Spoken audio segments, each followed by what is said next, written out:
¿Qué tal, amigas y amigos? Muy pero muy buenos días y gracias por escuchar Resonancias de Fe. Hoy en la sección Cultura y Fe te hablaremos sobre la presentación de la Virgen María al templo.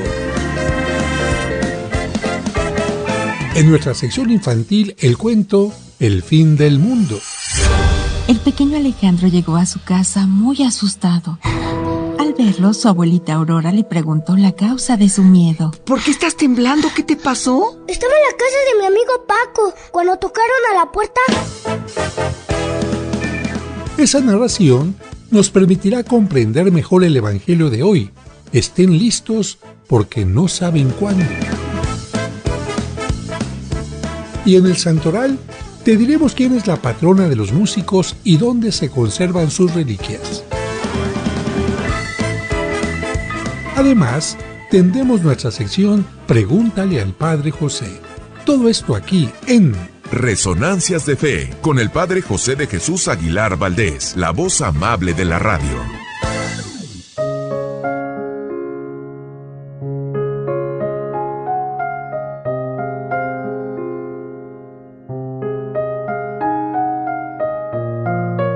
La carta que Jesús me hizo redactar. En cierta ocasión, estando al lado de Jesús, me dijo: «Hermano, debes escribir esto para quien lo necesite». Y tomé dictado de esto que hoy te brindo. Hola, hermano, ¿me recuerdas? Soy yo, Jesucristo, aquel Hijo de Dios que dio su vida por tu alma, pero más que eso, soy tu hermano, el que te brinda la luz del mundo y te guía cuando te sientes en penumbra. ¿Sabes? Desde donde me encuentro te miro constantemente. Siempre estás bajo mi velo y jamás te aparto de mí, aun cuando te empeñas en salir de mi rebaño. Con todo mi infinito amor te recojo y te vuelvo a mi Padre. Hoy te he visto un tanto preocupado. ¿Sabes? Conozco tu corazón. He visto en ti lo que te acongoja y que te tiene así. Y hoy que estás en este estado de tranquilidad aparente, quisiera decirte algo. Yo, con mi infinito amor y con la ternura que me deja el Padre darte como mi amado hermano, te digo lo que he visto en ti y que quizás te tenga así. He visto que te esfuerzas tanto por estar en mi gracia, que te has dejado cegar en varias ocasiones y entre tanto te desvías del camino que te he marcado. Sí, no me mires con esa cara de extrañeza. Sé que te parece has cumplido con todo lo que te he encomendado durante tu camino, pero recuerda que los excesos son malos para los seres humanos, pues su imperfección los lleva a desviarse con facilidad. Recuerda, yo te dije, si alguien te pide andar 1 kilómetro, anda con él 2. Pero no por eso quieras ir con él hasta su destino, porque aquel que no deja seguir el camino de su prójimo le hace más daño por hacerlo dependiente y más vulnerable a las tentaciones del mal. Yo te dije, ¿quién si su hijo le pide pan le da una piedra? Mas si no le darás una piedra, tampoco lo deleites con un banquete, pues tú eres su hermano. Y como tal, está en ti protegerlo, no mimarlo. Si tú le das todo, ¿qué será de él cuando tengas que alejarte? Lo harás inútil y no sabrá él mismo cómo servir a su prójimo. Yo te dije, aquel que crea en mí que lo deje todo y me siga, pero no por eso se lo des al primero que te salga al camino. Recuerda que yo te pongo en el camino a la gente que te necesita. Pero Satanás, que tiene libre poder sobre todo lo terreno, también te pone trampas. Si tú le das todo a uno solo, ¿no crees que lo haces peor? Pues no se lo habrá sabido ganar. Mejor ayúdalo. Bríndale lo que necesite, pero no en derroche, porque si él se sabe ayudar, yo mismo le daré los dones que se gane 7 veces más. Yo te dije, el sano no requiere médico sino el enfermo, pero ningún médico va en busca del enfermo. El enfermo es quien en su libertad decide ir al médico. No busques tú a quien debes ayudar, ni te aferres a quien no quiere cambiar. Yo sé bien quiénes son los indicados para que solo tú los puedas ayudar. Deja que yo te los envíe, no los busques. ¿Recuerdas cómo viví yo? Siempre valoré al ser humano, a mis hermanos, pero ante todo me supe valorar a mí. Y no fue por vanidad que me puse ante el mundo como hijo de Dios, sino porque para poder darle valor a un prójimo, debo primero darme valor yo mismo. ¿Cómo es posible? Imagina, tú eres un constructor salido de universidad el día que tú hagas una casa. ¿De quién te sentirás más halagado al darte un cumplido? ¿De un albañil o de un constructor reconocido? Pues así es también para tu prójimo. ¿Cómo crees que valore él su vida más? Si se lo dice un hermano que se valora a sí mismo o que se pierde disminuyéndose a sí mismo. No malinterpretes mis palabras, los últimos serán los primeros. Los últimos en entender son los primeros en lamentarse, pero también los últimos en rendirse son los primeros en ver el fruto de sus logros. No te rindas. No claudiques, pero no quieras comerte al mundo en 6 días. ¿Comprendes?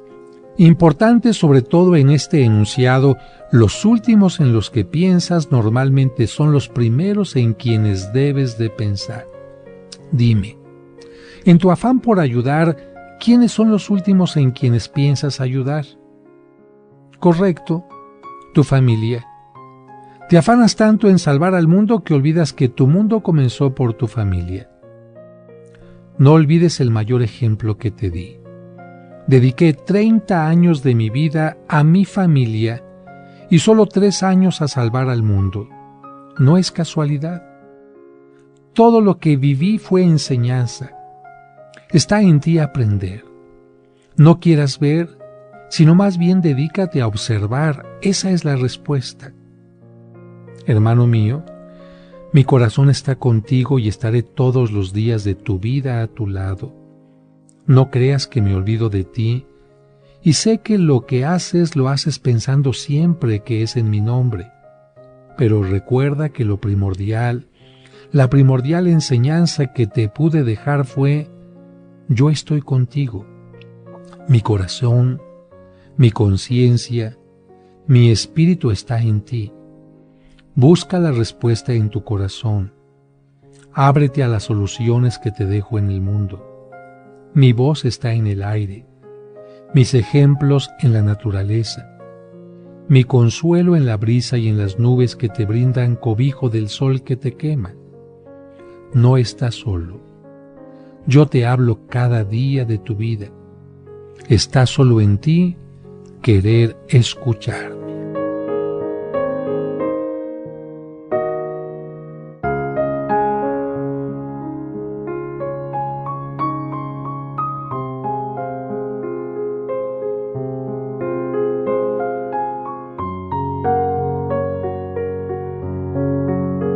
Resonancias de Fe, con el Padre José de Jesús Aguilar Valdés, la voz amable de la radio.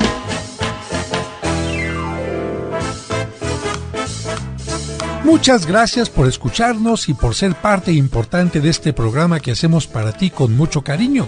Y como cada domingo, le agradecemos a Dios por el don de la vida y le pedimos por ti y por cada uno de los tuyos, especialmente por los enfermitos o por quienes pasan por algún mal momento. Que Dios les llene de bendiciones. Y además de agradecer tu atención, quiero agradecer la presencia de mis colaboradores en la producción, Sergio Enríquez Morín, y compartiendo micrófonos, nuestros invitados de hoy en las secciones del Santo Oral y Cultura y Fe, Raúl Mauricio Hernández y Salvador Romero.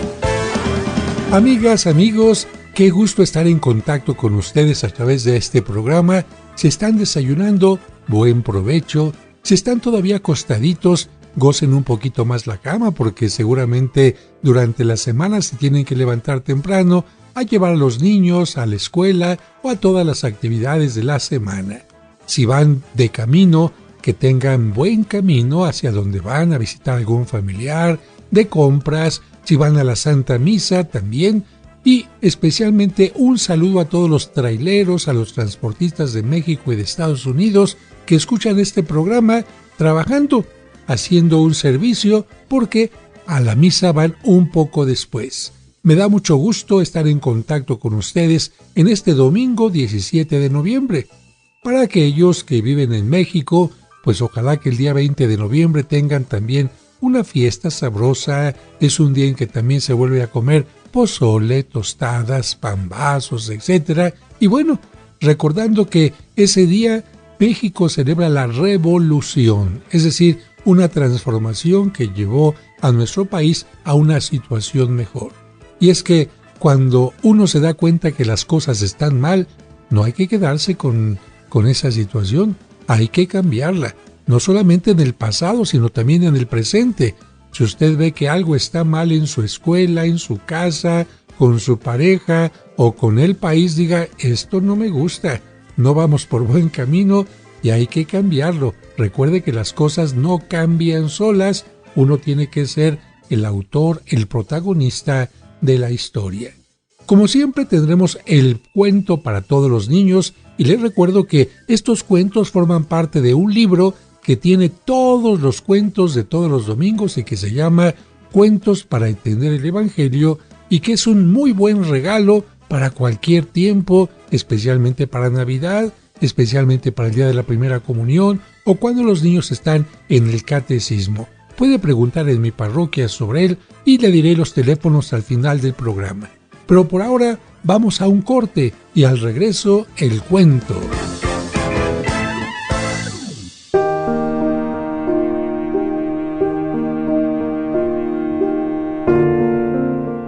Señor, en este momento hay alguien que va a recibir los sagrados alimentos.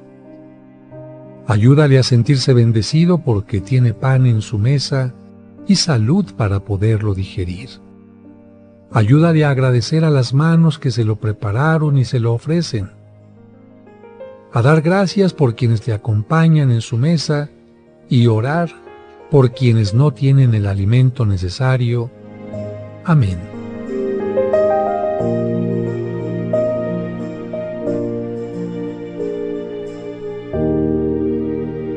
Muchas gracias por continuar con nosotros. Es momento de escuchar el cuento para entender el Evangelio, escrito por el Padre José.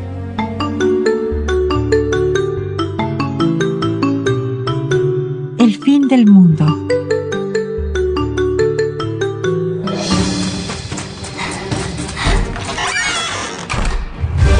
El pequeño Alejandro llegó a su casa muy asustado. Al verlo, su abuelita Aurora le preguntó la causa de su miedo. ¿Por qué estás temblando? ¿Qué te pasó? Estaba en la casa de mi amigo Paco cuando tocaron a la puerta 2 testigos de Jehová y nos dijeron que ya se va a acabar el mundo. Eso me dio mucho miedo y por eso regresé corriendo a la casa, abuelita. Doña Aurora comprendió la situación y lo abrazó para darle confianza. Mi amor. Luego le pidió que se sentara junto a ella en el gran sillón de la sala y le dijo: Mira, Alejandrito, no debes de creer todo lo que escuchas, porque existen muchos charlatanes que intentan engañar mediante mentiras y fraudes. Antes de creer algo, debes de reflexionar. No es bueno creer si no hay un fundamento. ¿Me creerías si yo te digo que hay una vaca volando en el jardín? El niño movió la cabeza para decir que no. Entonces su abuelita explicó: No crees en mi mentira, porque sabes que las vacas no vuelan. La información que tienes sobre las vacas te ayudó a no caer en mi mentira. Por eso es necesario que estés bien informado a través del estudio y la reflexión. Esas personas nos dijeron que la Biblia indicaba la fecha del fin del mundo. Doña Aurora le advirtió: No les hagas caso. Muchas personas inventan cosas sobre la Biblia, pero no son ciertas. Si las personas que te dijeron eso creyeran de verdad que se acerca el fin del mundo, no estarían tan tranquilas en la calle. Seguramente correrían a su casa a reunirse con su familia y estarían haciendo oración, esperando lo inevitable. El niño preguntó: ¿La Biblia tiene la fecha del fin del mundo? No menciona ninguna fecha en particular. No obstante, los fantasiosos quieren encontrarla como de lugar y por eso inventan fechas con una interpretación equivocada de la Biblia. Si Dios quisiera que supiéramos la fecha, nos la hubiera hecho conocer a través de su Hijo Jesucristo. Alejandrito volvió a preguntar: ¿Jesucristo dijo algo sobre el fin del mundo? Doña Aurora abrió la Biblia que tenía en la sala y le dijo: Te voy a leer un fragmento del capítulo 13 del Evangelio de San Marcos. Jesucristo dijo a sus discípulos: El cielo y la tierra pasarán, pero mis palabras no pasarán. En cuanto a aquel día y a la hora, nadie sabe nada, ni los ángeles del cielo, ni el Hijo, sino solo el Padre. Cuando el niño escuchó aquellas palabras, se quedó pensando un momento y luego gritó con alegría: Las palabras de Jesucristo son muy claras. Él dice que solo Dios Padre conoce el momento final, por lo que ni los ángeles ni el mismo Jesucristo lo saben. Eso significa que las personas que dicen saber cuándo va a ser el fin del mundo nos están mintiendo. Y además pecan de soberbia, porque se sienten más que Jesucristo y los ángeles. Se sienten Dios Padre. No sé cómo puede ser tan ingenua para haberles creído. Doña Aurora se alegró por la reflexión del niño y sus conclusiones. ¿Ves cómo con la reflexión podemos entender mejor las cosas y hacer a un lado los miedos? Ay, lamentablemente esos grupos religiosos que tocan de puerta en puerta tratan de acercar adeptos a su religión por miedo. Ellos están mal, porque no es el miedo el que nos debe hacer creer en Dios, sino el gran amor que Él nos da. Alejandrito hizo una última pregunta. Oye, abuelita, ¿por qué será que Dios no quiere que conozcamos el día y la hora del fin del mundo? Doña Aurora sonrió y le explicó: Porque al no conocerlas estamos obligados a estar preparados siempre y a cada momento. Él quiere que vivamos cada día como si fuera el último día de nuestra vida. Eso nos exige vivir siempre bien, pedir perdón y saber perdonar cuando es necesario. Nos enseña a hacer las cosas bien, no perder el tiempo inútilmente y no dejarlo de hoy para mañana. Dios nos enseña que, si no sabemos si viviremos el mañana, tenemos que vivir con intensidad y responsabilidad el presente.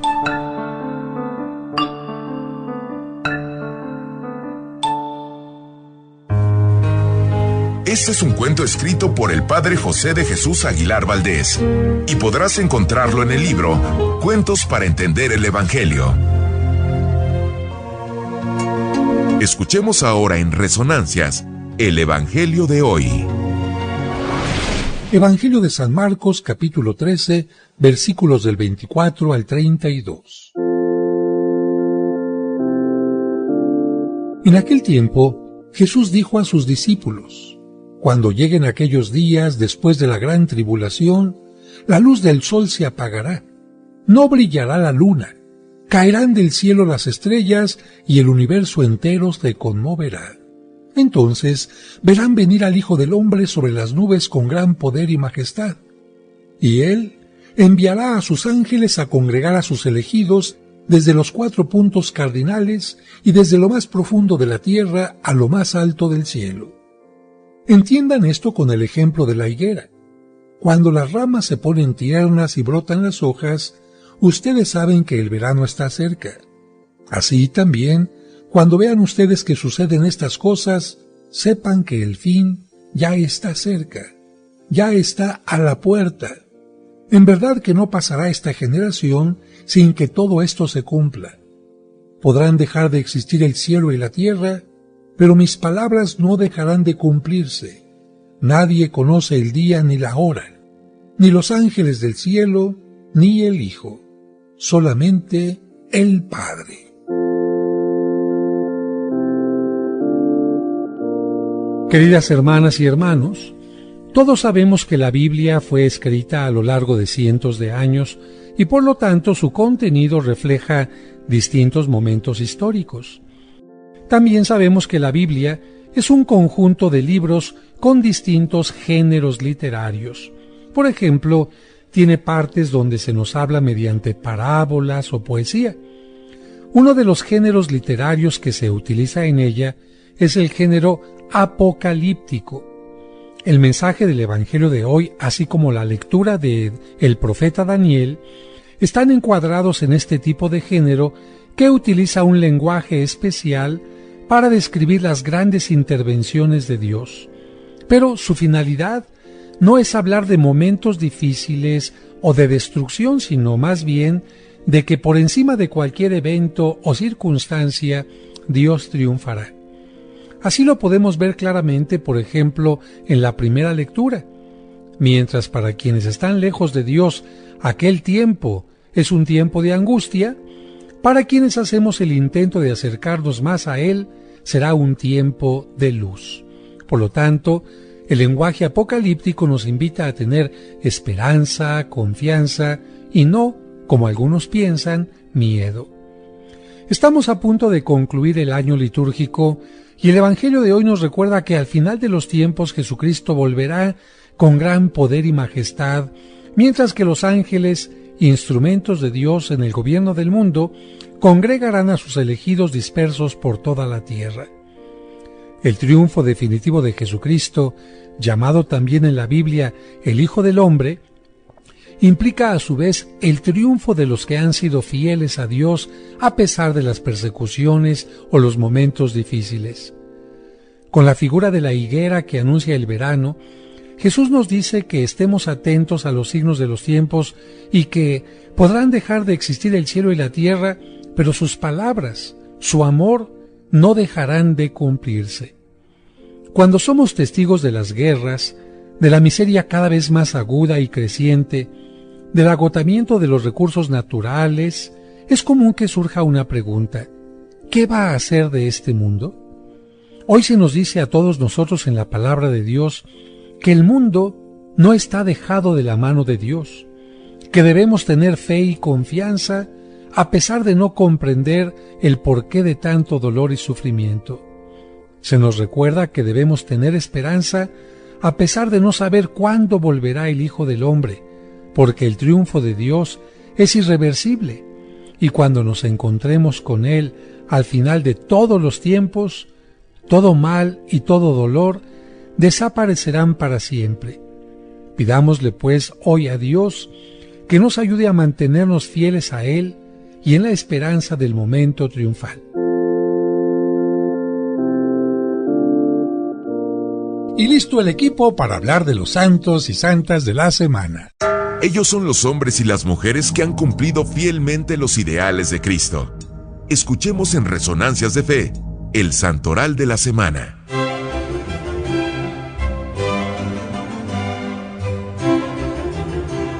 El 17 de noviembre se celebra a Santa Isabel de Hungría. Isabel es una palabra de origen hebreo que significa consagrada a Dios. Su padre era rey de Hungría y hermano de Santa Eduviges. Isabel nació en 1207 y vivió solo 24 años. La Iglesia Católica ha visto en ella un modelo admirable de donación completa de sus bienes y de su vida entera a favor de los pobres y de los enfermos. Más tarde se casó y fue una muy buena madre y esposa. Y lo más impactante de su vida es que un Viernes Santo hizo la promesa de renunciar a todos sus bienes y de vivir totalmente pobre hasta el final de su vida y de dedicarse por completo a ayudar a los más pobres. Cambió sus vestidos de princesa por un simple hábito de hermana franciscana. Aunque quedó viuda, daba diariamente de comer a 900 pobres en su castillo. Esta santa murió el 17 de noviembre del año 1231. El 18 de noviembre se celebra la dedicación o consagración de las basílicas de San Pedro y también la de San Pablo en Roma. El 19 de noviembre se celebra a San Odón. Odón en germano significa superior de muchos. Este santo ingresó a la comunidad de los padres benedictinos y se hizo famoso porque fue el superior del monasterio más célebre de su tiempo, por supuesto, el monasterio de Cluny. Cluny es un nombre muy conocido por todos los franceses y por todos los que conocen de historia o de arte. Ese monasterio fue un centro cultural muy importante que fundaron en el año 910. Así que no es solamente un restaurante, una crepería. Cluny tiene que ver algo con la cultura en Francia. San Odón estuvo al frente del monasterio de Cluny. Odón era tan bueno que tuvo bajo su dirección más de 1000 monjes en diversos conventos. Murió el 18 de noviembre del año 942 y también es interesante mencionar que en aquella abadía de Cluny fue en donde en el año 998 se originó, fíjese bien, la idea de dedicar los días 1 y 2 de noviembre en honor de los difuntos. Así que si yo le pregunto, ¿dónde se comenzó la tradición de orar por los difuntos 1 y 2 de noviembre? En Cluny. El 20 de noviembre se celebra a San Roque González y compañeros. Ellos fueron de los mártires sudamericanos. Fueron asesinados por los indios en 1628 y canonizados por el Papa Juan Pablo II. Pero ¿cómo es que fueron asesinados? Te lo vamos a contar enseguida. Los padres jesuitas habían fundado en Paraguay unas colonias de indígenas que se hicieron famosas en todo el mundo. Las llamaron reducciones. Allí los indios no eran considerados como gente de segunda clase, sino los más importantes. Los padres jesuitas los consideraban como verdaderos hijos de Dios y como tales los trataban con enorme respeto y gran cariño. En una ocasión, un curandero o brujo de los indígenas se dio cuenta de que la influencia de los padres jesuitas le estaba quitando su clientela porque los indígenas empezaban a no creer tanto en sus engaños y mentiras y dispuso a vengarse de ellos. Ese hombre reunió un grupo de indios de los más salvajes y con ellos atacó la misión católica asesinando brutalmente a los misioneros. Luego prendieron fuego a la capilla y cuando estaba envuelta en llamas, arrojaron a ella los cadáveres de los misioneros. Era el 15 de noviembre de 1628. Y también el 20 de noviembre se celebra a San Octavio. Él es patrono de la ciudad italiana de Turín junto con San Solutor y San Adventor, porque allí sufrieron el martirio por defender la fe. Este santo, San Octavio, murió en el año 284. El 22 de noviembre se celebra a Santa Cecilia, patrona de los músicos, y por lo tanto es también el Día del Músico, por lo que ya desde este momento les enviamos una cordial felicitación porque con ese don nos alegran la vida con sus composiciones e interpretaciones. Imagínense qué sería del mundo sin la música, pero ¿quién fue Santa Cecilia?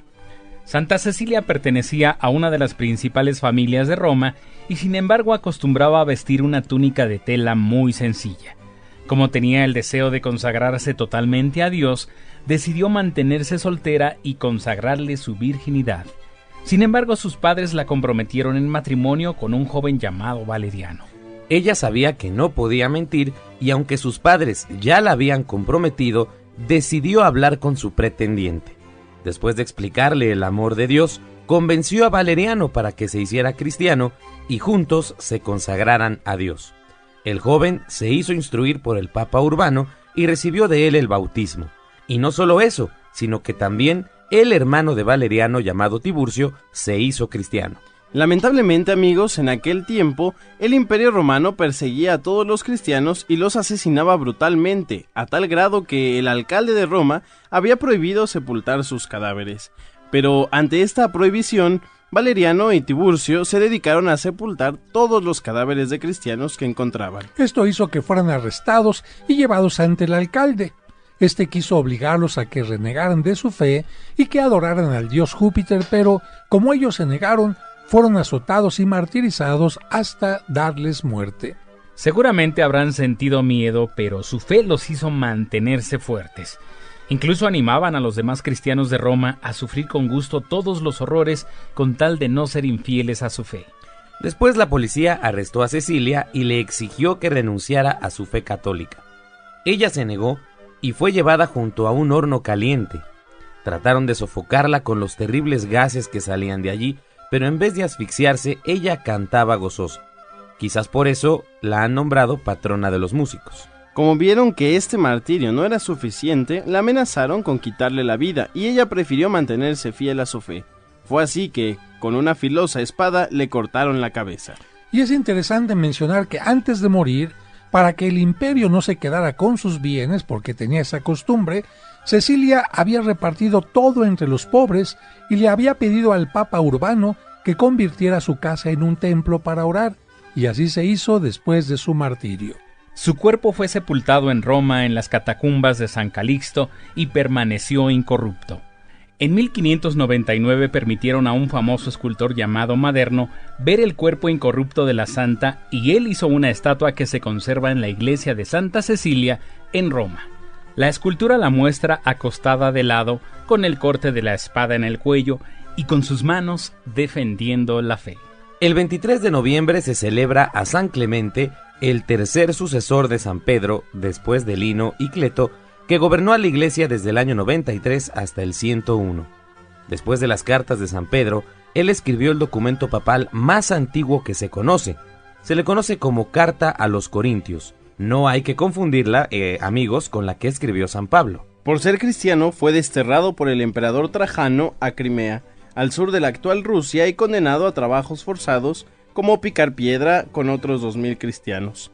Un día las autoridades le exigieron que adorara un ídolo del dios Júpiter, pero él dijo que no adoraba sino al verdadero Dios. Entonces fue arrojado al mar, y para que los cristianos no pudieran venerar su cadáver, le fue atado al cuello un hierro pesadísimo, pero una gran ola devolvió su cadáver a la orilla.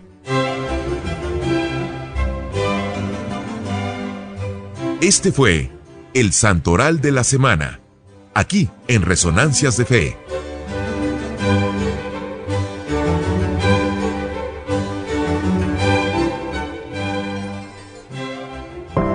Esta es nuestra sección, Cultura y Fe.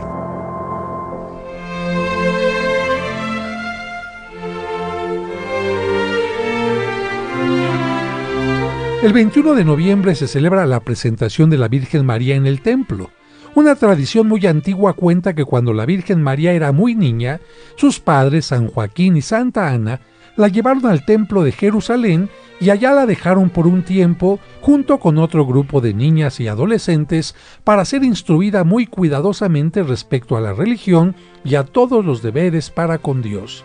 Esta información no está en la Biblia, sino que procede de otras fuentes orales y escritas. Algunas de ellas mencionan que la pequeña se sintió tan atraída por el lugar que subió sola todas las gradas del templo y al llegar a la parte más sagrada, elevó sus manitas y se puso a bailar, como lo hizo el rey David en su tiempo. Otra cosa importante que podemos mencionar es que los padres de la Virgen vivían en Jerusalén cuando ella nació y su casa quedaba muy cerca del templo. De hecho, actualmente se puede visitar ese lugar que se ha convertido en una basílica. Y tenemos que decir que precisamente la tradición de presentar a las niñas primero y posteriormente a los niños cuando cumplen 3 años de edad no es un sacramento, sino que está basada en esta tradición que nos recuerda la presentación de la Virgen María. No es obligatoria la presentación, pero como está entre el bautismo y la primera comunión o entre el bautismo y la confirmación, es una muy buena etapa para que los papás renueven su compromiso de fe.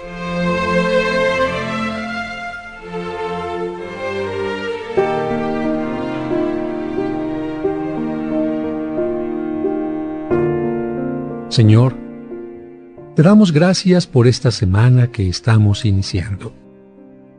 Queremos desde este momento ofrecerte nuestros esfuerzos y trabajos, el amor de las parejas, la inocencia de los niños, la sana inquietud de los jóvenes, la paciencia de los enfermos y el ejemplo de los ancianos.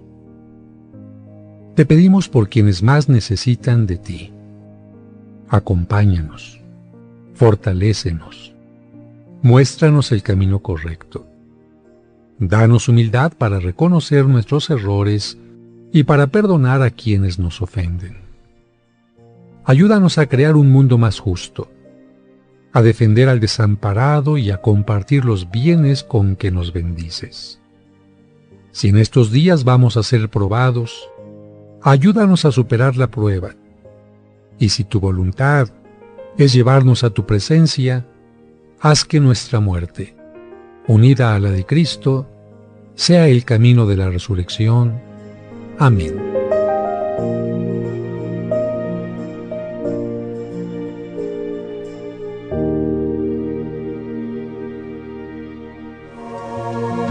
¿Tienes dudas? No te quedes con ellas. Vamos a la sección Pregúntale al Padre José.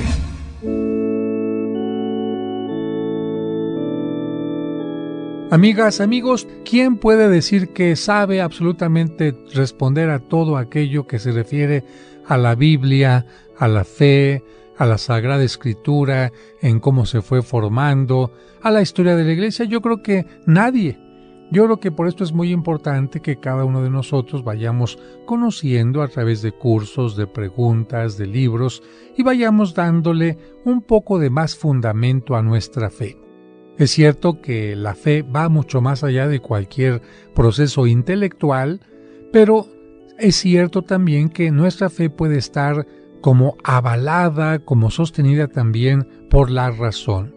La razón no se opone a la fe, la razón y la fe pueden trabajar en una forma conjunta.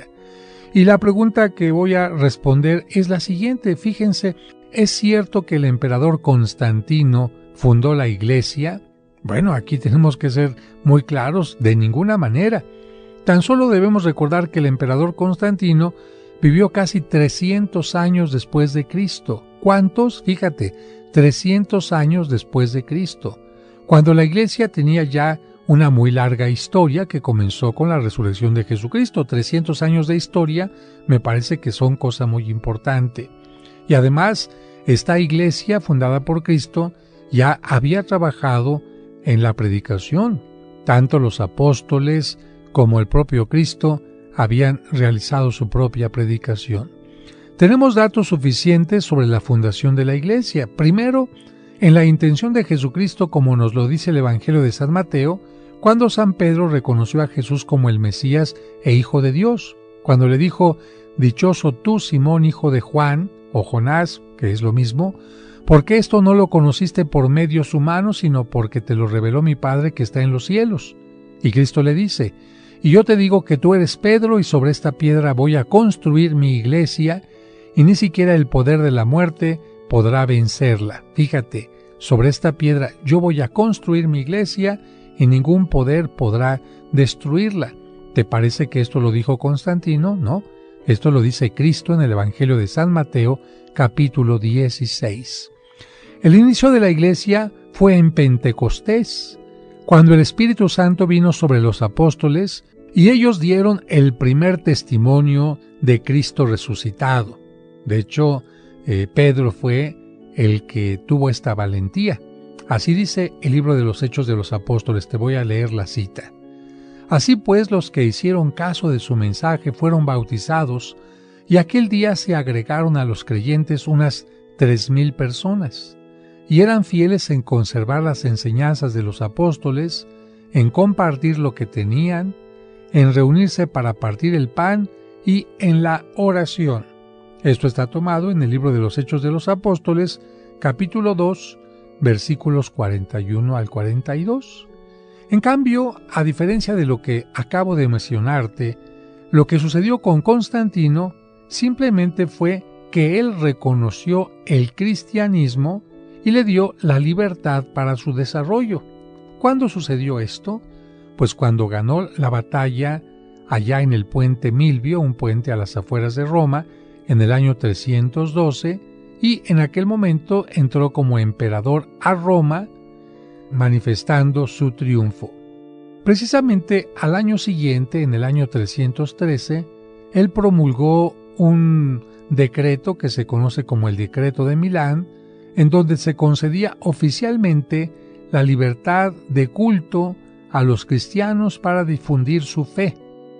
Los historiadores cristianos de aquel tiempo, como por ejemplo Eusebio de Cesarea y otro historiador que se llama Lactancio, cuentan que antes de aquella histórica batalla, Constantino tuvo un sueño en el que se le mostró que si colocaba una cruz a sus estandartes, una cruz como la de Cristo, él podría obtener la victoria.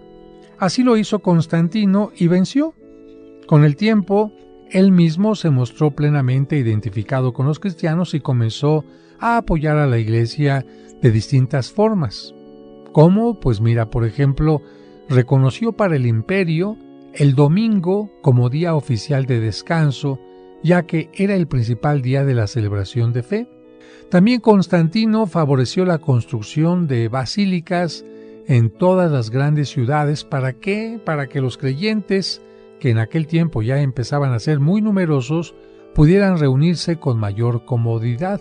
Entre estas basílicas que apoyó en su construcción Constantino, destaca la Basílica de San Pedro en Roma, la de Santa Sofía en Constantinopla y la de la Resurrección allá en la ciudad de Jerusalén. También Constantino apoyó la realización de una reunión de obispos que se llama concilio en la ciudad de Nicea. A este se le conoce como el Concilio de Nicea en el año 325, donde los obispos y teólogos expresaron en una fórmula de fe la divinidad de Cristo. Allí en aquel concilio surgió el credo que tú y yo decimos todos los domingos para manifestar en una forma sintetizada en qué creemos. Pero hay un aspecto relacionado con Constantino que no podemos dejar de mencionar en este programa, y es que su mamá, hoy conocida como Santa Elena, dedicó su tiempo y su esfuerzo en identificar muchos lugares importantes sobre la vida de Jesús en Tierra Santa, y se preocupó también mucho en recuperar algunas reliquias que tuvieran que ver con Jesucristo, como por ejemplo los fragmentos de la cruz. Hay algunas contradicciones en la actuación de Constantino. ¿Cómo qué? Mira, él se hizo bautizar hasta el final de su vida porque tenía temor de que, siendo ya bautizado, con toda la exigencia de la vida cristiana, pudiera fallar y así complicar su camino de salvación. Así que dijo, no, si ser cristiano implica tanto compromiso, tanto esfuerzo, pues prefiero yo seguir viviendo tranquilamente, y ya cuando esté más cerca de la muerte, entonces pido que me bauticen. Y eso es lo que hizo Constantino. Cuando ya era bastante mayor, pidió su bautismo.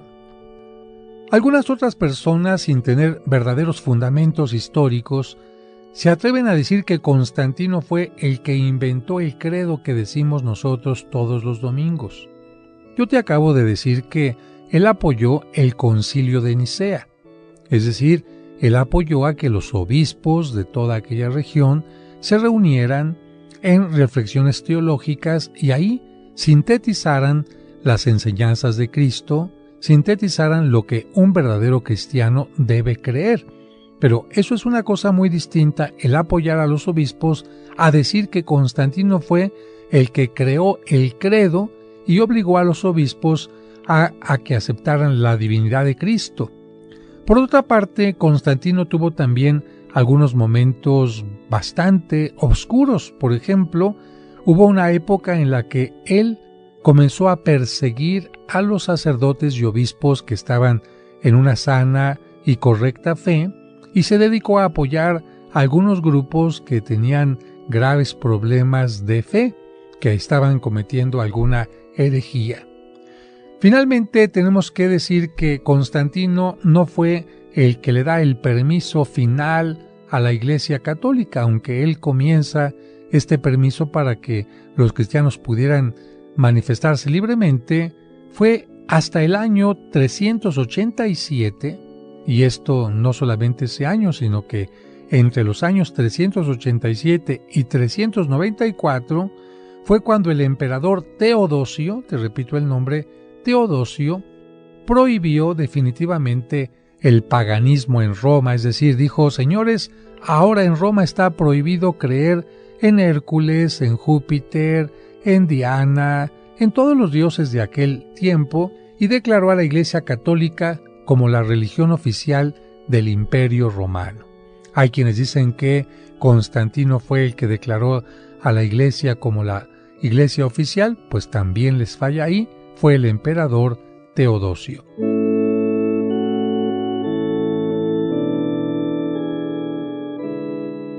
La sección Pregúntale al Padre José continuará en los siguientes programas.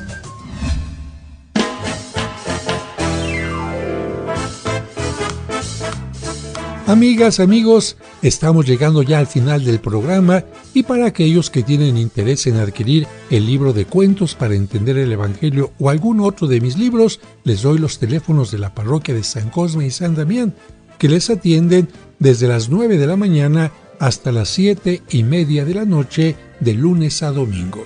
Primer teléfono 55 55 66 7744. 55 55 66 7744 y el segundo 55 5705 5939. 55 5705 5939. En estos teléfonos les darán información sobre los libros, sobre el extracto de agave, que es un alimento que fortalece maravillosamente el cuerpo y que ayuda en tratamientos de cáncer, de gastritis, colitis, estreñimiento y muchas cosas más como un alimento. Este a mí me ha salvado la vida y por eso lo recomiendo tanto. Y si quieren que en el día de Navidad, el día final del año también, tengan sus familiares un regalo maravilloso, sus familiares difuntos, que no sea únicamente su recuerdo, el extrañarlos, sino que durante todo el mes de diciembre se pida una misa por ellos en las llamadas misas gregorianas. Celebrar una misa por los difuntos el día 24, 25, el día 31 es maravilloso porque de alguna manera estarán sentados junto a nosotros en el corazón en estos días tan importantes. El mismo teléfono para que tengan información de las misas gregorianas, que son una misa diaria, desde el día 1 de mes hasta el último, por los difuntos que se anoten. Les deseo un maravilloso domingo, un saludo a todos los enfermitos, tengan paciencia y que Dios bendiga su semana. Hasta el próximo domingo. Esperamos que ahora que has aprendido más, tu fe te dé la seguridad y confianza para seguir adelante en la vida. Y te invitamos a que la próxima semana acompañes al Padre José de Jesús en Resonancias de Fe.